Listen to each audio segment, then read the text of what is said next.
Japan rebounded faster than expected from its pandemic-driven slump in the run-up to the Tokyo Olympics. Official figures show the world's third-largest economy grew at twice the rate forecast in April to June. But analysts have warned growth will be modest this quarter after a state of emergency was reimposed to ease a spike in COVID-19 infections.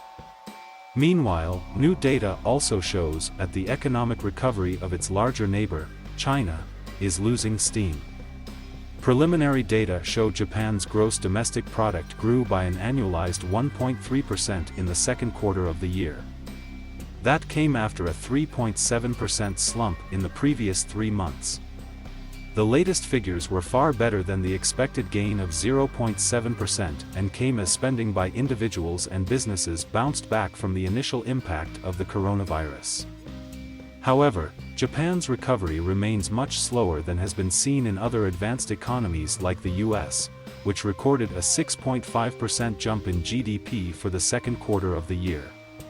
Japan's relatively weak rebound highlights how the government has struggled to contain the pandemic.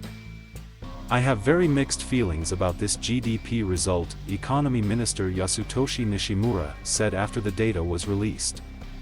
Our priority is to prevent the spread of the virus. It's very bad for the economy for this situation to drag on, he added. In 2020, Japan's economy shrank by more than 4.8% over the year, its first contraction in more than a decade. The country's economy emerged from last year's initial blow from the pandemic thanks to robust exports, although the slow rollout of its vaccination program and a series of state of emergency measures have hurt consumption. At the same time, a spike in cases of the Delta variant in other parts of Asia has further disrupted supply chains for some Japanese manufacturers.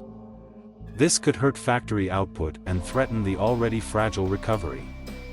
In Tokyo, Japan's benchmark Nikkei share index closed 1.6% lower on Monday, its third session of losses in a row.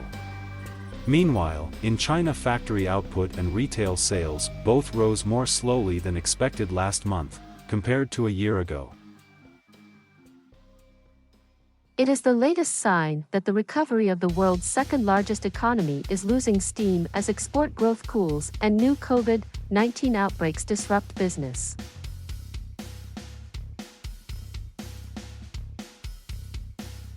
Thank you for watching.